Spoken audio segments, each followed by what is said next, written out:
Good afternoon. Just a few things at the top, and then I'd be happy to jump in and take your questions. On Secretary Austin's first full day as Secretary of Defense, he made countering sexual assault and sexual harassment in the military a top priority. Over the past 3 years, the department has taken unprecedented steps to tackle this problem. This includes swift and rigorous implementation of the approved recommendations of the Independent Review Commission on Sexual Assault in the Military, as well as the establishment of the offices of Special Trial Counsel. Today, the Department of Defense released its fiscal year 2023 annual report on sexual assault in the military. Its findings demonstrate that the department is making progress to prevent sexual assault and harassment in the military. This is the first time the department has seen a decrease in the prevalence of sexual assault in more than 8 years. These early findings are encouraging. However, as Secretary Austin has said, we have far more work to do, and that his only acceptable number of instances of sexual assault or sexual harassment in the U.S. military is 0. We owe it to all of our service members, DoD civilians, and their families to get this right. Switching gears, turning to an update of the maritime humanitarian corridor off the coast of Gaza. Earlier this morning, U.S. Central Command successfully anchored the temporary pier to the beach in Gaza with the help of IDF engineers and without any U.S. boots on the ground in Gaza. This group of IDF engineers were specially trained for this mission by U.S. Army engineers in the preceding weeks on a beach in Israel, and again, I'll reiterate that there were no U.S. boots on the ground. As you can see from the photos here on this monitor, the establishment of the Trident Pier has been coordinated to support USAID's and the UN's effort to deliver and distribute aid. In the coming days, aid will be offloaded from the ships at a floating roll-on, roll-off distribution facility, ferried to this Trident Pier, and then driven to the shore in Gaza, where USAID and the UN will manage the distribution. And I'd just like to highlight a few key points. The purpose of this temporary pier is to deliver critical humanitarian assistance to the Palestinian people.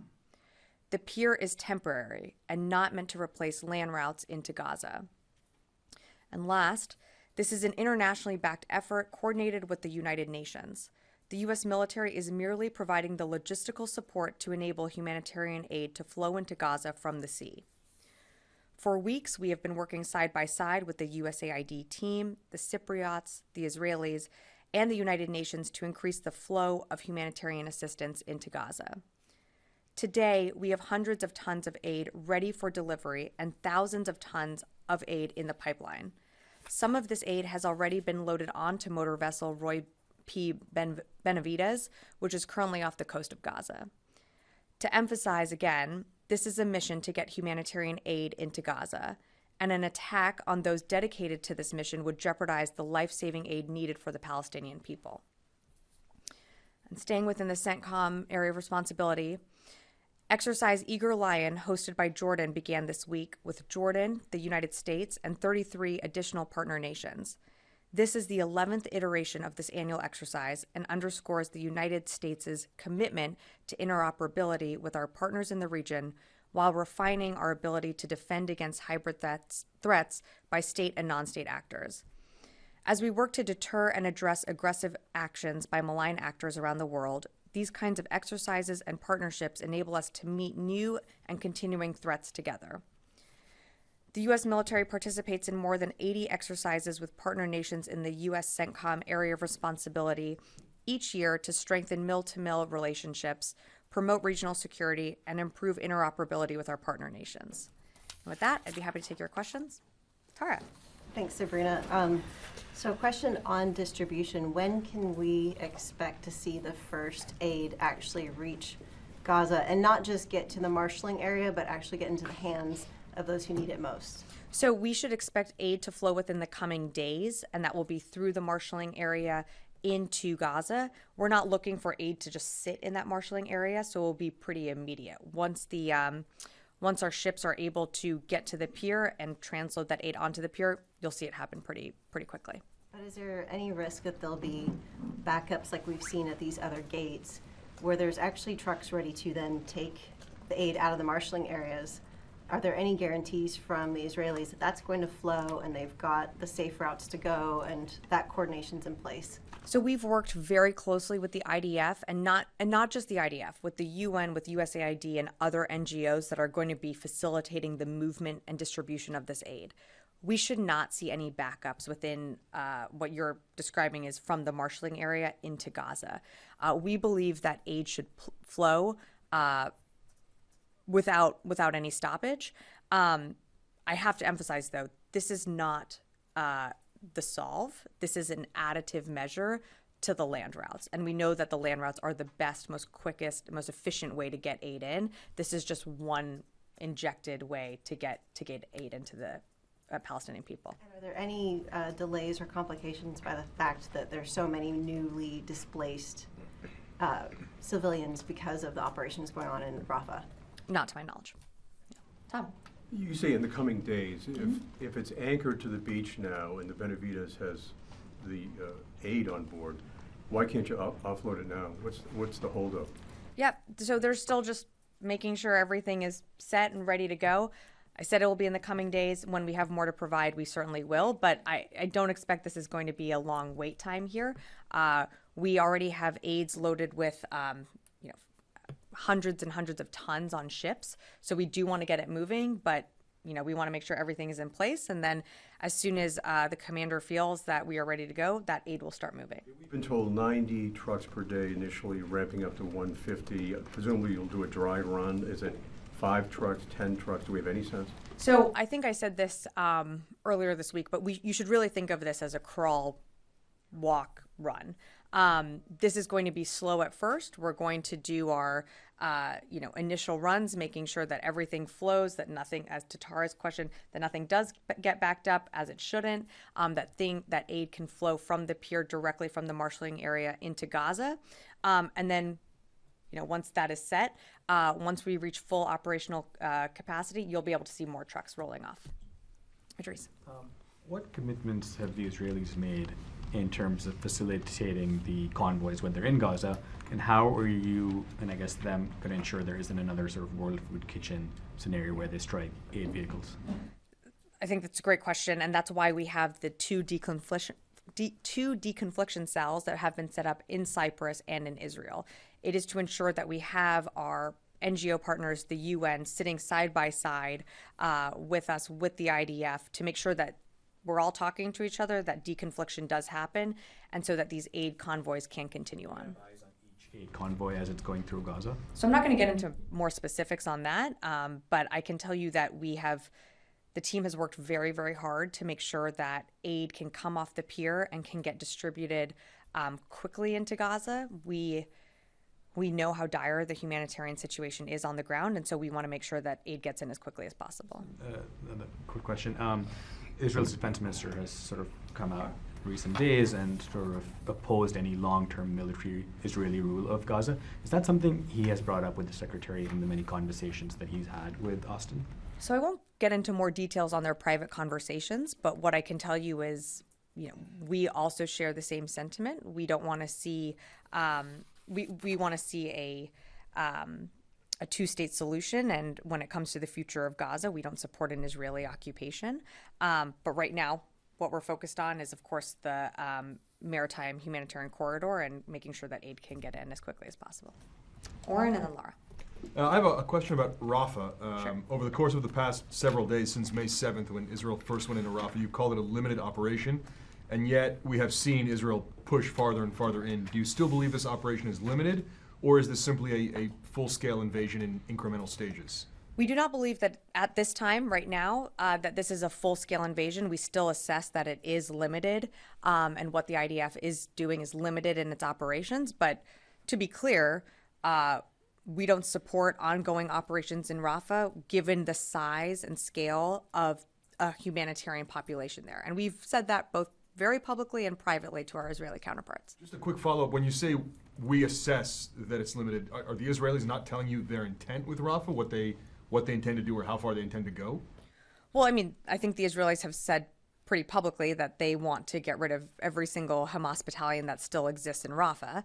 And our concern, we share the sentiment. We certainly want to see Hamas eradicated and destroyed, but what we or defeated. What we continue to emphasize, though, is how you go about doing those operations, and especially with over 1 million people sheltering there in Rafa. We have our concerns, and we've certainly shared those concerns. Laura. A couple questions following up on JLOTS first. Sure. How long is the temporary pier going to be able to stay off the coast of Gaza given any fall weather that may be coming up? So I don't have a timeline for you right now. As you probably heard Vice Admiral Cooper speak to this earlier today, weather conditions right now are pretty good throughout the summer. But I just don't have a timeline to put on the temporary pier, other than to say it is designed to be temporary. This is not going to be a permanent way of getting aid in to Gaza by using the JLOT system. Okay. And then I just wanted to ask you about I know the president announced last week that he had paused some shipments, one shipment of weapons to Israel. I'm wondering if the Pentagon has delivered any additional shipments of other weapons or the same kind of weapons since then. So it's still that one shipment that has been paused, and those are those high payload bombs that we paused that shipment on a week or two ago. Security assistance does continue to flow to Israel, though. There have been shipments since going into Israel, but not those high payload munitions. Fadi? Thank you, Sabrina. So on the Pier issue, the UN seems worried about the possibility or feasibility of getting this aid off the Pier to Northern Gaza, where they say the need is most acute. Considering the location of this pier, do you have guarantees from the Israelis that these trucks will be able to reach Northern Gaza? We believe that the trucks will be able to reach the populations that need them most, which include Northern Gaza. But again, that's really something for the UN to speak to, as they're handling the distribution of that. USAID is, of course, working with the UN to ensure that supplies, whether it be food, water, medical, can continue to get to those who need it most. But it's really the UN that should speak to where they're going to target some of their deliveries. Is it the UN or the Israeli occupation forces, since they are the party that is targeting aid workers, and they can block these trucks from getting to Northern Gaza since they occupy parts of Gaza? So did you get any guarantees from the Israeli forces that they will let the UN distribute aid in Northern Gaza? So something that I think you should remember, Fadi, is that we've had the UN working within Gaza for a very long time, since the war started. So UN workers are familiar with some of the checkpoints, and we believe that through the deconfliction cells, that will enable these trucks to get to where they need to, and as quickly as possible, and to the populations that need them most, whether it be in the north or elsewhere. We want to ensure, or we want to see the aid get to where it needs. But I have to remind you, and I know you know this, but the amount of trucks coming off of the pier is not going to be the same of what can come from the land crossings. So we have to see those land routes open. And the quickest way to get aid in, whether it be the north or anywhere else in Gaza, is going to be through those land routes. This is just meant to be an additive measure. And finally, obviously fuel is very important to delivering this aid through trucks, and crucial for medical operation in Gaza. Yep. Are you going to be delivering fuel as well, since Israel closed most of the land routes? Right now, the focus is just on humanitarian aid, so that includes food and water right now. Where do these trucks get fuel from? Well, the fuel is coming in through land routes. We want to see those land routes continue to open. There's not enough trucks that have been going through on those land routes. That's something that every single conversation the Secretary has with his counterpart, it is raised, and not speak on behalf of others across this building, but it is certainly raised by other agencies across the administration. Louis. Sabrina, do you have any indications that Hamas may actually intend to threaten the JLOTS system? And there have been these other incidents recently that it seemed to indicate that there was attacks, but they weren't directly related anywhere near this marshalling area. So can you tell us, do you have any indications that Hamas is targeting, and is that a good thing? We have been very clear, and I will say have tried to be as open and public as possible that everything to do with this pier is about getting humanitarian assistance into Gaza. We don't have any indications that there should be any attacks on this pier, but should there be attacks either towards the maritime humanitarian corridor or around the marshalling area, that is going to directly affect Palestinian people, the people that need this aid the most. So if Hamas decides to attack this area, they are directly harming people in Gaza that are starving, that need this aid at a critical time. So we haven't seen any indications of that. We were able to secure the pier in overnight. We're always assessing the security situation and working with the IDF, who's also helping provide security for our forces. But right now, we're just focused on getting that aid. Janie. Thank you, Sabrina. On the summit meeting between Russia and China, Chinese President Xi Jinping said that China-Russia relations are at the best level in history. And Russian President Putin announced that he will visit Harbin Institute of Technology, which is sanctioned by United States in connection with missile development. How do you concern the strengthening of military cooperation between China and Russia? I don't really have anything to offer on the meeting. What I can tell you is that we've been very clear with any countries that offer Russia assistance when it comes to their unjust war in Ukraine. Again, this is a country that attacked its sovereign neighbor. The United States is proud to stand strong with the coalition that we've built through the Ukraine Defense Contact Group, and that's what we're focused on. President Xi Jinping said that the peace talks on Ukraine should be discussed based on a proposal made by China. How do you view on this? Yeah, I'm going to let Ukraine speak to its own sovereignty and decisions that it makes going forward. What we're focused on, Janie, as you know, is providing the equipment, the capabilities that Ukraine needs on the battlefield to be successful. They are in the fight of their lives. We're seeing that around Kharkiv. We're seeing Russian forces amass around there, which is why you've seen us, since we got that supplemental package, surge assistance to Ukraine. And we believe some of that is getting to the front lines as quickly as possible. But what we want to see is Ukraine be successful in its fight against Russia. And I'll just leave it at that. Yeah. Thank you. I have a couple on Ukraine and then one on Niger. So we've heard a number of times from the U.S. officials that U.S. does not want Ukraine to strike targets inside Russia with American weapons. In the wake of Russian offensive and attacks on Kharkiv, does U.S. consider changing that approach? Because that's what Ukrainians are asking for. It's very difficult for them to respond to these attacks that come literally from across the border when Russians know that they can basically be saved there. Yeah, we haven't changed our position. We believe that the equipment, the capabilities that we are giving Ukraine, that other countries are giving to Ukraine, should be used to take back Ukrainian sovereign territory. Just a clarification, is this a request to Ukrainians or this is a binding condition that goes along with weapons? We've made our requests pretty public on this. Again, I would reiterate that in every single Ukraine Defense Contact Group that the Secretary convenes, the weapons that are provided, again, it's for use on the battlefield. And the Secretary, in his conversations with Minister Umerov, talks through how best those capabilities can be used. And we believe that is within Ukrainian territory. One on Niger. What was concluded during the talks between U.S. and Niger officials on the withdrawal of American forces, and when will the withdrawal begin, and how long is it expected to take?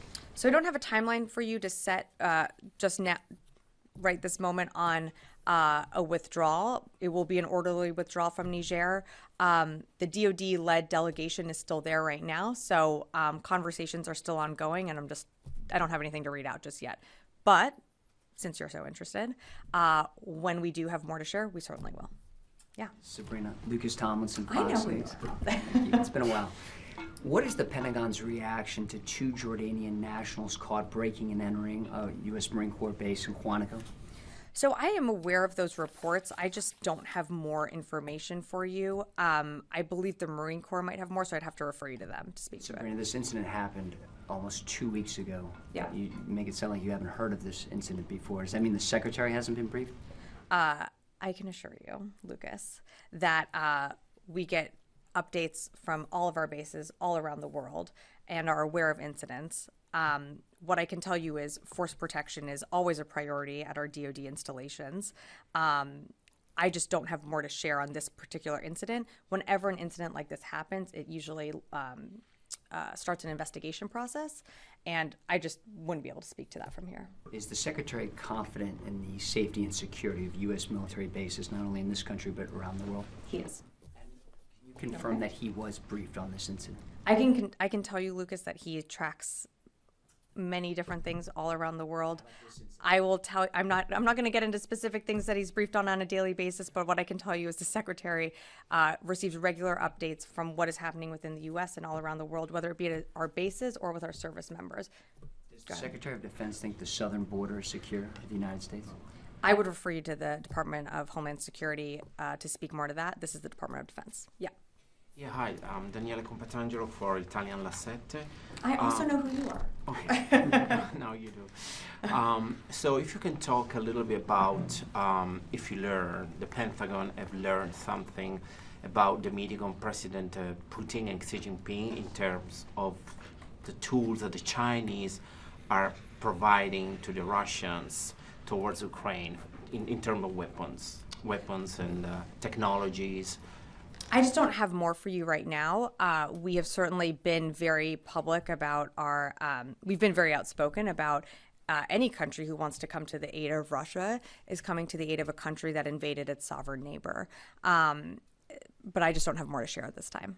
Yeah.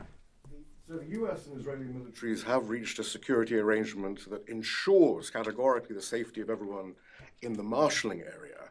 Why is it so difficult then to also ensure that the Israelis don't bomb the aid convoys leaving the marshalling area, given the close coordination? Why is that so difficult to get a categorical assurance that they won't bomb these convoys as they have so many others? Yeah, I don't think it's a matter of difficulty.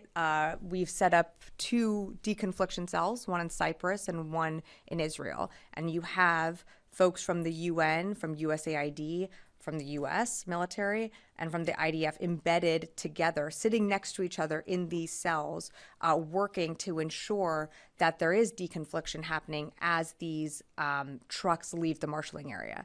So that's exactly what we are solving for. And we should not see, and we don't want to see what has happened previously.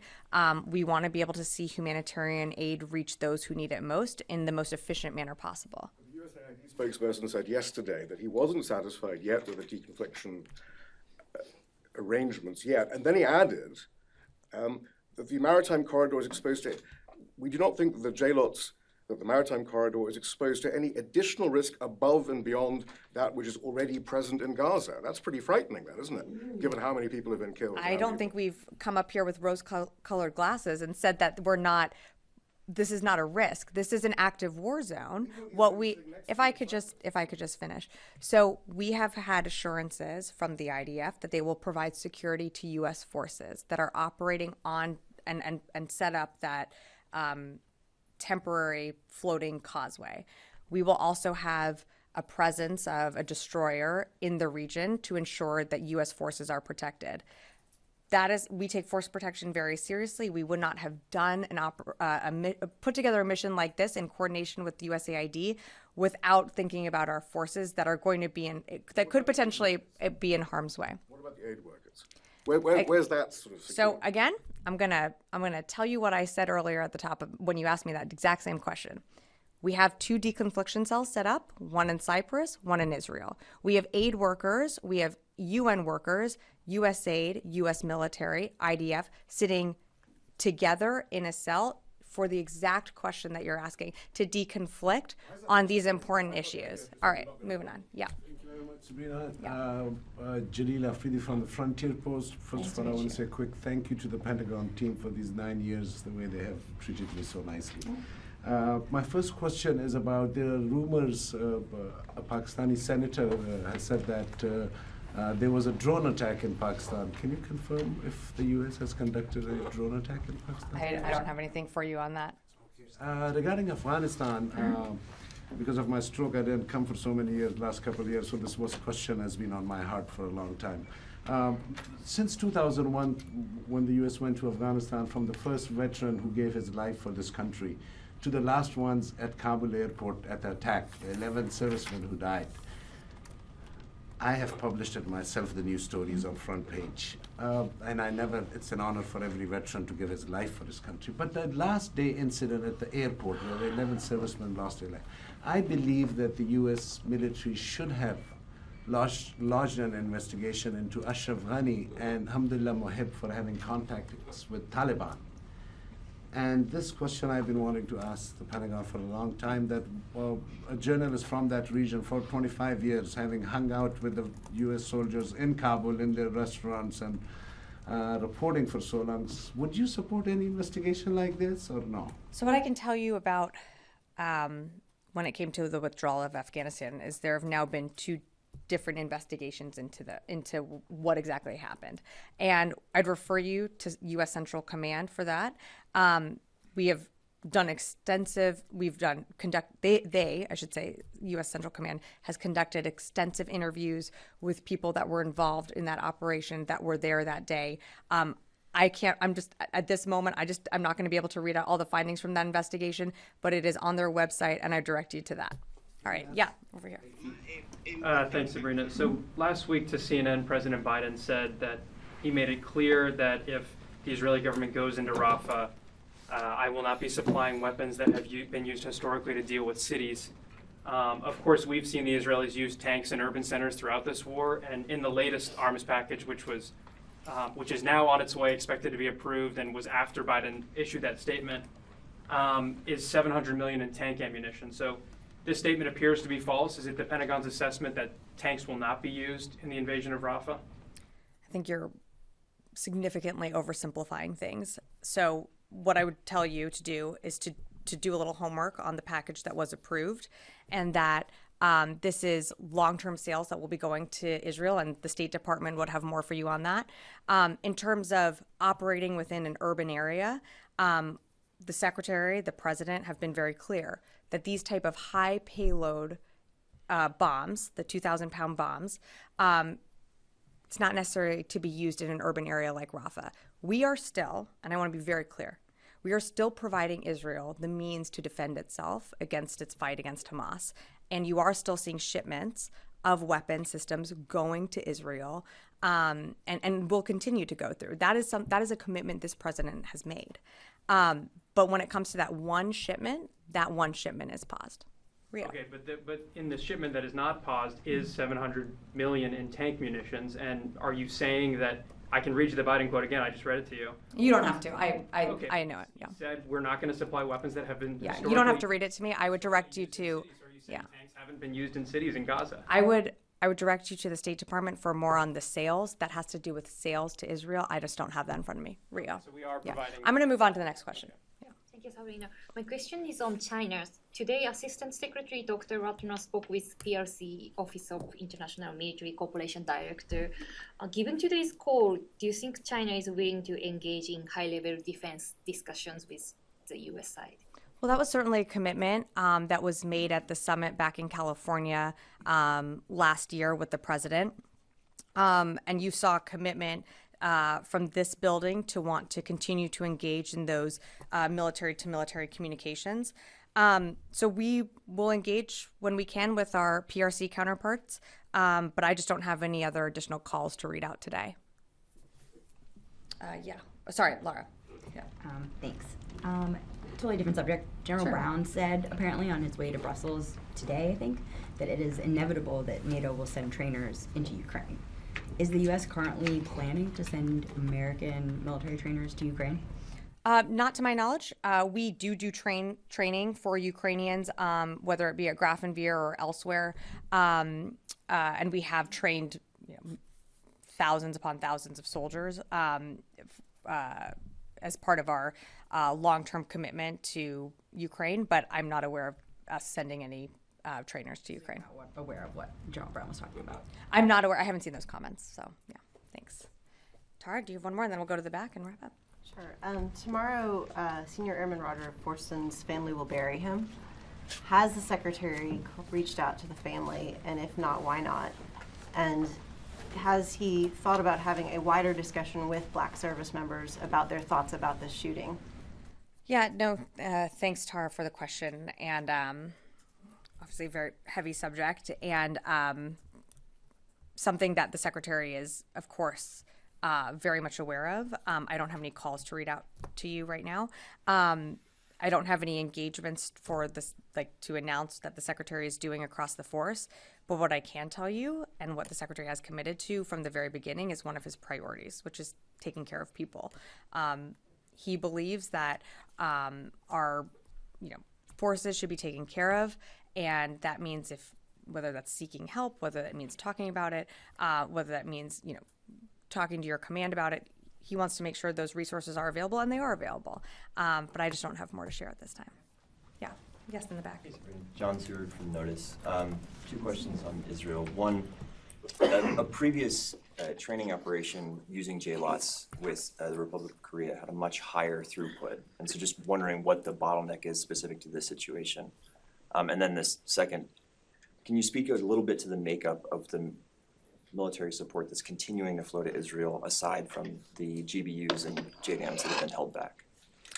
I don't have more in terms of more specifics. We've continued to provide, whether it be ammunition or air defenses, things that they need to continue to defend themselves against attacks, whether it be from Iran that you saw last month or from Hamas. But I would direct you to the State Department more when it comes to FMS and FMF, the sales.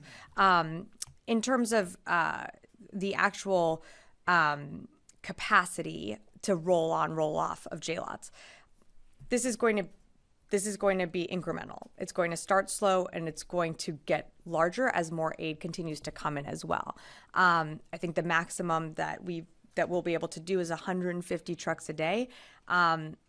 You have to think about also the size of the marshalling area, the size of Gaza, and then how many aid truck drivers you actually have, UN truck drivers you have to distribute that aid. That all plays a factor in how much aid can actually get distributed. So I don't want to compare it to other exercises or other times that we've been able to do this. All I can tell you is we're scaling it as fast as we can, and we're trying to get humanitarian aid in as quickly as possible, but it is going to scale up over time. It sounds like the bottleneck is due to mostly partner capabilities in the situation on the ground, not U.S. capability to actually offload.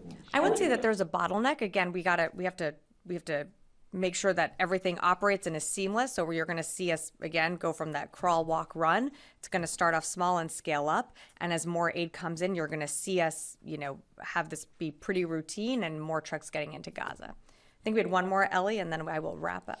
Yeah, and responding to Oren, you said, I think something like, we don't support ongoing operations in Rafa.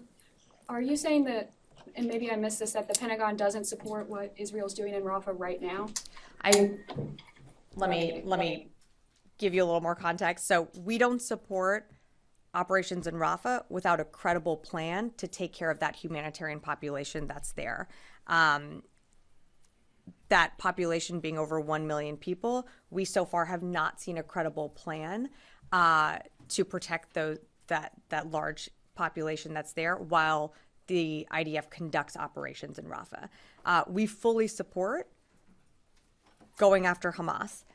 We fully support making sure that Hamas is defeated. But again, that is something that we have not seen a credible plan to protect those civilians down there. Okay. Forces partnering with the Israelis to rescue those 5 American citizens still being held hostage by Hamas? We are not putting boots on the ground in Gaza. We have been very clear with our intent that we want to see all the hostages released that are currently being held by Hamas. The president was very clear, though. There's going to be no boots on the ground. We are supporting Israel by providing intelligence to help with hostage rescue and recovery. That is something we committed to from the beginning of the war. And while you might not have been here in this briefing room, we did actually announce that. And that commitment remains. We do want to see those hostages released.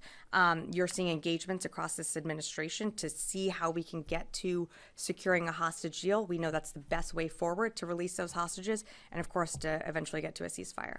All right. Thank you, everyone.